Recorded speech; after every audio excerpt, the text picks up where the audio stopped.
கோயம்புத்தூரில் தானே ஜிடி நாயுடு மேம்பாலம் ஒன்று திறந்து வச்சாங்க. ஆக்சுவலாக நம்மெல்லாம் வந்து சபிக்கப்பட்டவர்கள் அப்படின்ற மாதிரி தான் எனக்கு பர்சனலாக ஃபீல் ஆகுது.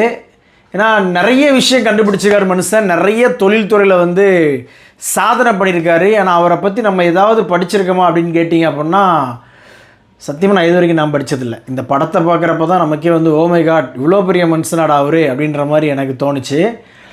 அவர் நல்லவரா கெட்டவரா? ஏன்னா இந்த படத்தில் வந்து ஒரு விஷயம் சொல்கிறாங்க, அவரை வந்து கெட்டவனாக தான் இதுக்கு ரியலில் ப்ரொஜெக்ட் பண்ணாங்க அப்படின்னு சொல்லிட்டு. பட் அப்படிப்பட்டவர் கிடையாது, அவர் உண்மையிலேயே ரொம்ப நல்லவர் அப்படின்ற மாதிரி சொல்லியிருந்தாங்க. அவர் நல்லவரோ கெட்டவரோ, பட் ஒரு படமாக அந்த கதையை பார்க்குறப்ப உண்மையிலேயே ஒரு மோட்டிவேஷனாக இருந்துச்சு, ஒரு இன்ஸ்பிரேஷனாக இருந்துச்சு. நாமளும் ஏதாவது ஒன்று பண்ணணும், அட்லீஸ்ட் நமக்கு தெரிஞ்ச ஃபீல்ட்லையாவது ஏதாவது ஒன்று பண்ணணும் அப்படின்ற ஒரு தாட்டு கண்டிப்பாக வந்து வராமல் இல்லை அந்த படம் பார்க்குறப்ப. உண்மையிலேயே மாதவன் பயோபிக் அப்படின்றதுக்குள்ளே போயிட்டார் அப்படின்னு சொன்னால் மனுஷன் வேறு மாதிரி ஆயிடுறாரு நினைக்கிறேன். இந்த 3 Dragons மாதிரி சிம்பிள் ஒன்று மீம் ஒன்று இருக்கும் இல்லையா, அந்த மாதிரி தான் அவரே வந்து ஸ்க்ரீன் பிளேயில் ஹெல்ப் பண்ணுறாரு, கதையில் ஹெல்ப் பண்ணுறாரு, நடிப்பு எலிவேஷன் ஒன்று பண்ணுறாருங்க. அதாவது நீ ஒன்று சொல்கிற இல்லை, நான் அதை விட வேறு ஒன்று தர்றேன் பார் அப்படின்ற மாதிரியே பெர்ஃபார்மன்ஸு சூப்பராக இருந்துச்சு. அதே மாதிரி இந்த படத்தை பொறுத்த வரைக்கும் சத்யராஜ் சார் ஒரு பக்கம் பயங்கரமாக பெர்ஃபார்ம் பண்ணுறாரு. எமோஷன் சீக்வன்ஸாக இருக்கட்டும், மாஸ் சீக்வன்ஸாக இருக்கட்டும், எல்லாத்துலேயுமே.